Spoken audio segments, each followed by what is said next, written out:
We're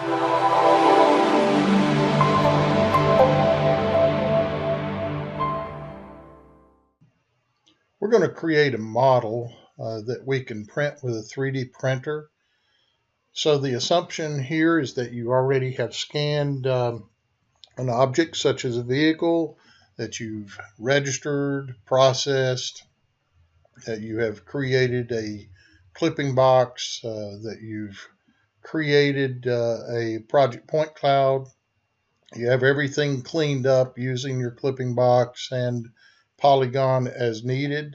So we want to remove all the stuff around the car that's not part of the car. Once we get that done, we're going to refer to our main clipping box and kind of let you see what that clipping box encompasses. It's got the entire car inside the clipping box. And we're going to right click on that main clipping box, and we're going to choose active clipping boxes, and we're going to go down to create mesh.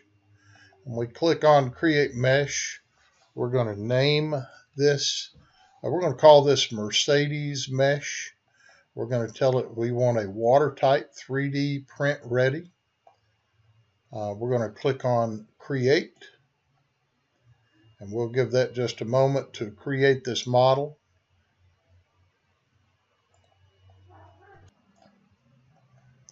Now that the model is complete, I'll click OK, and we can take a look at the model, viewing it in 3D. So the model's complete and ready to print. The next thing is to export the model. So I'll right click on the Mercedes mesh and I'll click export. It wants to know where I want to save the model. So I'll put it under the project itself, and I'll call it Mercedes mesh.stl, and I'll click save. You'll get a message about negative numbers. Don't worry about that. It's now successfully exported. We can exit scene. If scene asks you to save, answer yes. And we created a mesh.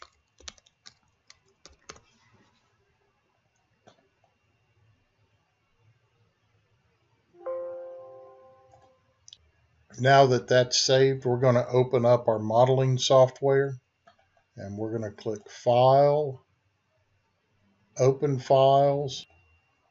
We're going to open up our folder where our Mercedes mesh exists, and we're going to click on Mercedes mesh and click Open. And this it comes in really small in most cases. Just simply click right in the very center, that little yellow object right in the middle, and once you see the arrows, we'll go over here on the left and we'll click Scale. And for this, I'm going to go something like, just to start off, I'm going to do 1,000.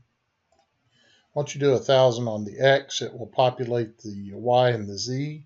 So that may not be large enough. Let's go 3,000. Okay, that's much better.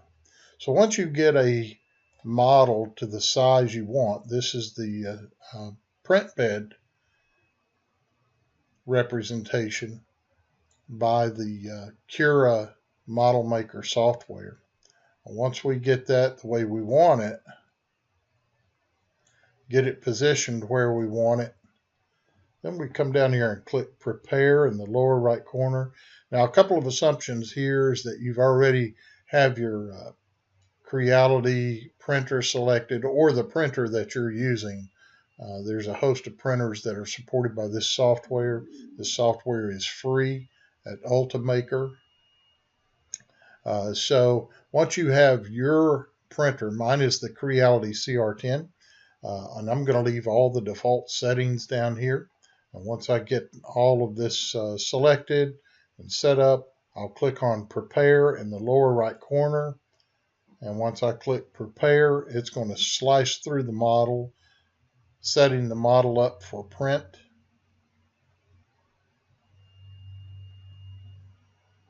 and then I simply click Save to File. And it's going to take 5 hours and 58 minutes to print this model at a relatively, I guess we'll call this a medium resolution at 0.15 millimeters.